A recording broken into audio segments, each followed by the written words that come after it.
एकादशी और द्वादशी, इन तीन तिथियों पर एक रोटी में थोड़ा सा मीठा रखकर सोमक पितृ का नाम लेकर यदि गाय को खिला दिया जाता है, तो अगर कोई पूर्वज प्रेत योनि में भी पड़ा हुआ होता है, भटक रहा होता है, जिसको पिंड नहीं मिला, जो अचानक मर गया होता है, अधोगति में चले गया होता है, उस जीव की मुक्ति दशमी, एकादशी और द्वादशी, 3 दिन सोमक पितृ का नाम लेकर रोटी में, पूरी में मीठा रखकर अगर गाय को खिला दिया जाता है ये 3 दिन तक, तो वो पितृ कभी भटकते नहीं है, उनको मुक्ति प्राप्त हो जाती है मोक्ष में।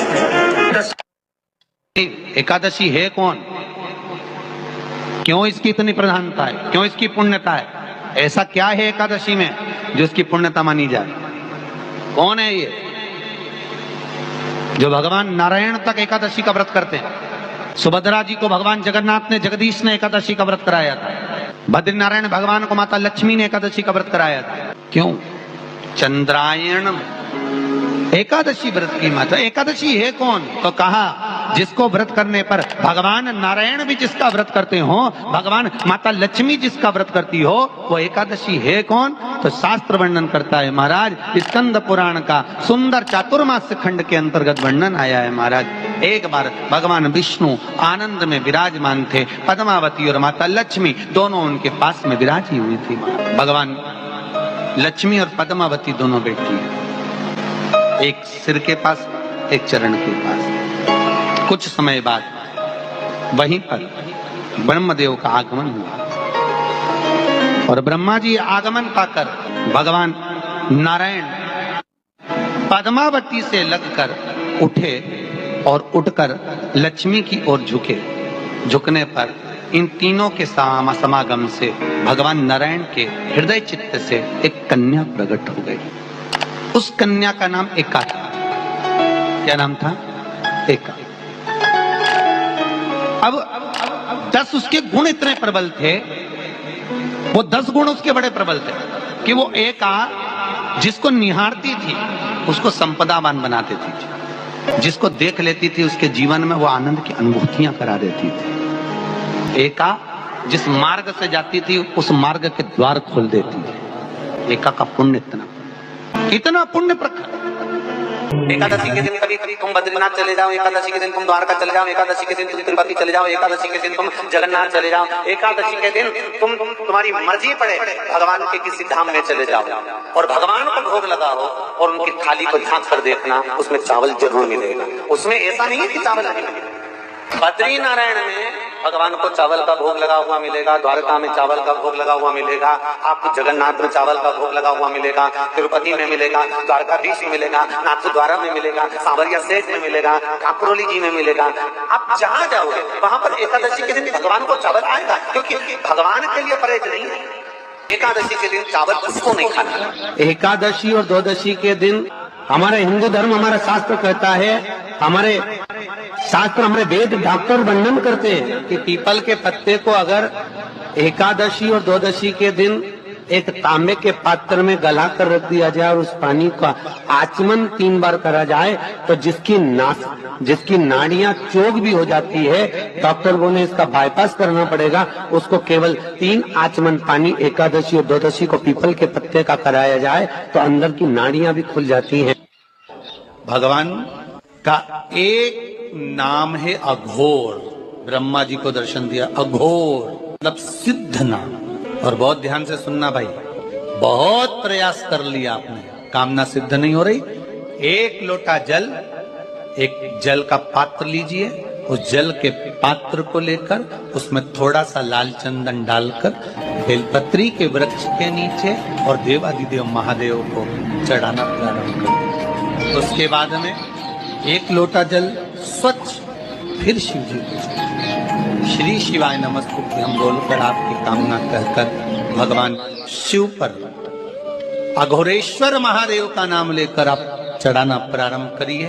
बाबा आपका कार्य 3 महीने के अंदर पूर्ण कर देगा। सब होने से मांग तुझे क्या चाहिए।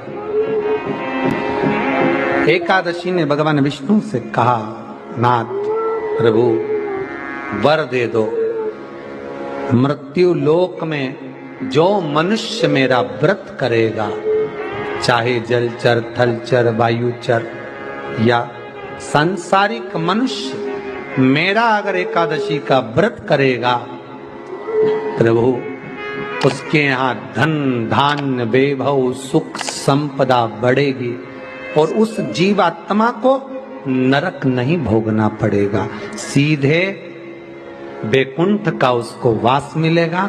जब जीव आत्मा को लेकर चला जाएगा, यम के दूत जब बंदी बनाकर ले जा रहे होंगे उस जीवात्मा को जिसके प्राण छूटे होंगे, यम के दूत जब बंदी बनाकर ले जा रहे होंगे, तब मुझे वर दो कि मैं इसका हाथ पकड़कर बेतन्नी से पार उतार कर सारे नरकों से निकालती हुई आपके धाम में लेकर आऊं। भगवान ने वर दे दिया, तथास्तु। हे एकादशी सुनो, मृत्यु लोक का मनुष्य अन्न का त्याग कर कर, क्योंकि अन्न में एकादशी के दिन पाप पुरुष रहता है, अन्न का त्याग कर कर एकादशी के दिन जो मनुष्य तुम्हारा व्रत धारण करेगा, उस व्रत को करेगा और उस व्रत को धारण करेगा, उसकी मनोकामना पूर्ण होकर वो मेरे ही धाम को जाएगा। ये तो हुआ एकादशी के जन्म की कथा। एकादशी का व्रत करती, बहुत ध्यान से सुनना आज की कथा को, शायद जिंदगी में मिली ना मिली, पर ये कथा का रिश्ता तो बहुत ध्यान से सुनना। स्कंद पुराण यहाँ तक कहती है कि इस कथा के चरित्र को जो श्रवण कर लेता है उसको 26 एकादशी करना भी नहीं पड़ती, इस एकादशी की केवल ये कथा सुनकर ही वो तर जाता है। बहुत ध्यान से सुनना इसको, कथा को। एकादशी के दिन जब आप जल शंकर को चढ़ाने तो रोज ही जाते हैं, जब एकादशी का दिन रहे और शंकर जी के मंदिर में आप जल समर्पित करें तो 3 बार मुख से स्वधा स्वधा स्वधा या स्वधा स्तोत्र का पाठ, जिसमें 12 श्लोक आ रहे हैं। पैसा तो आ रहा है और घर में टिक नहीं रहा, डॉक्टर में, पुलिस में, एक्सीडेंट आदि में, कहीं गलत जगह पर व्यसन में अगर पैसा जा रहा है, जुए में, मांसाहार, मदिरा पान, या कहीं आया पैसा, पैसा आने में कमी नहीं, आ रहा है पर टिक नहीं रहा, रुक नहीं रहा।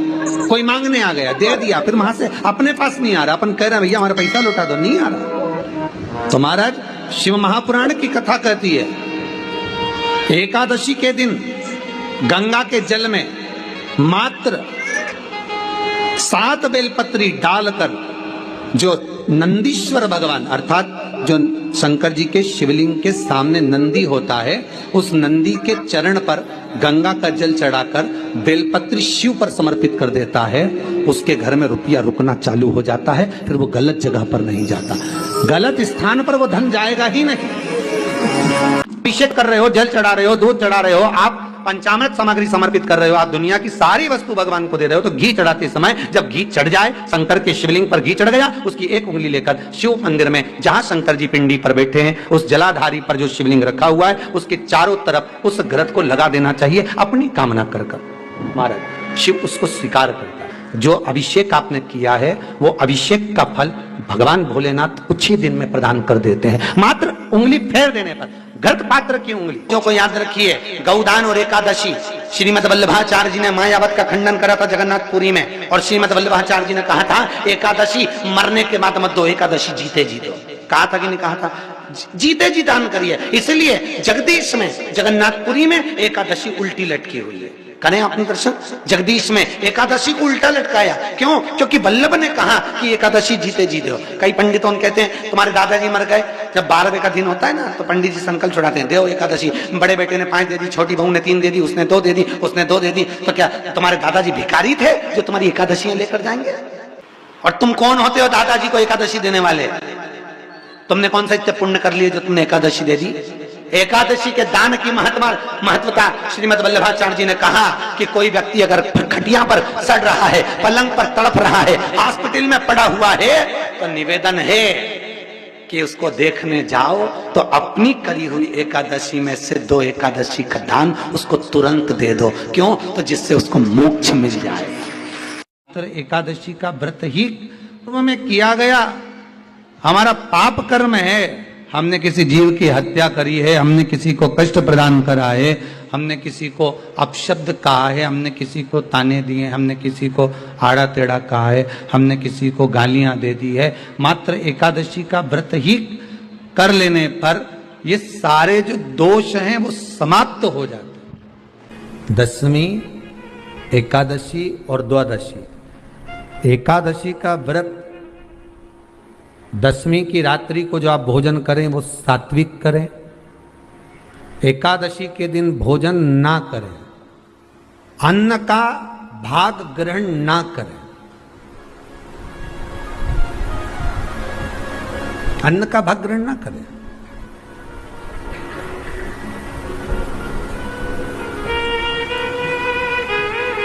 कितना सुंदर कहा है महाराज जी। यदि आपके यहां पर गौ माता है, आपके घर में अगर गौ माता विराज रही है,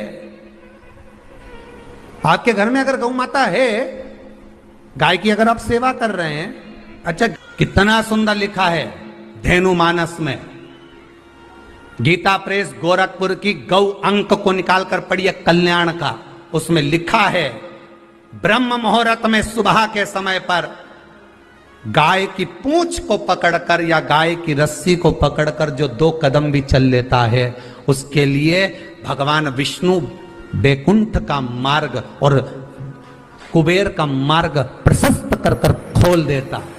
जरा पढ़िए, धेनु मानस को पढ़िए, गौ अंक पढ़िए, गीता प्रेस गोरखपुर का कल्याण का अंक निकाल कर पढ़िए कि गाय का मात्र रस्सी पकड़कर 2 कदम चलने वाले के लिए मार्ग प्रशस्त हो जाता है। एकादशी के दिन अगर आपका व्रत है तो आप भूलवश भी डब्बे में रखी हुई रोटी गाय को ना देते हुए कुछ थोड़ा सा फल, फलहार, कोई केला, कोई सेब, जो आप खाते हो, अंगूर, पपीता, जो आप ग्रहण कर रहे हो, उसका थोड़ा सा भाग आप गाय को प्रदान करो। आप गाय को दीजिए, थोड़ा सा भाग आप गौ माता को प्रदान करो, थोड़ा सा। सारे व्रतों में केवल एक व्रत ऐसा होता है एकादशी का, जिसका उद्यापन पहली एकादशी पर भी कर सकते हो। सारे उद्यापन में केवल एक उद्यापन ऐसा होता है, सारे व्रतों में एक व्रत का उद्यापन ऐसा होता है, वो है एकादशी का। ये जरूरी नहीं कि 26 पूरी होगी तभी तुम करोगे, या तो पहली में ही कर लो या फिर 26 पूरी हो तब कर। पर उद्यापन, अब तुमको ऐसा लगे कि हाँ मैं अभी तो जीऊंगी हो, अभी तुम्हारा बाल भी धोला नहीं हुआ, तुमको ऐसा लगे तो अभी तो मैं तो बढ़िया, तो फिर भले मत करो। पर एकादशी का नियम कह रहा है, एकादशी का यहाँ 18 नियम में से एक नियम कह रहा है कि एकादशी का उद्यापन पहली एकादशी पर भी हो सकता है, फिर तुम्हारा मन पड़े तब। क्यों? तो पहली पर करने से क्या फल मिलेगा?